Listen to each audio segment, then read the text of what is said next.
मग हे लिलावमध्ये नाही ठेवला का आपण? नाही, लिलावमध्ये भाव कमी म्हणून किरकोळ खाणाऱ्यांना विकायला लागले. ठीक आहे. यावर्षी काय आवक कमी आहे का? यावर्षी लागवड कमी आहे, आवक कमी आहे. लागवड कमी आहे, त्याच्यामुळे कमी शेतकऱ्यांनी लागवड कमी केली असल्या कारणाने लागवड कमी केल्या असल्या कारणाने भाव चांगले.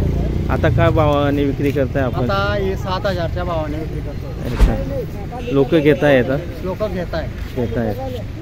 इथे यावर्षी काय लागवड कमी आहे का? लागवड कमी आहे, उतारा बी कमी आहे आणि मजुरीला पण परवडत नाही, कारण मजूर उन्हाच्या तडाख्यामुळे 80-90 रुपये डबे आणि ते तोड होते. अच्छा. मग इथे आपण जी शेंग आणलेली या लिलावमध्ये न ठेवता खाणाऱ्यांना विकत दिली जाते?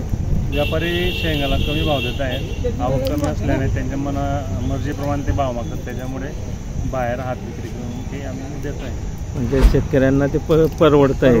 हां, हे थोडंफार परवडत आहे, जास्त पण नाही. मार्केटला जास्त शेतकऱ्यांची भावामध्ये कच्चीकरण केलं जातं. कच्चीकरण करायचं. किती एकूण आणलेली शेंग?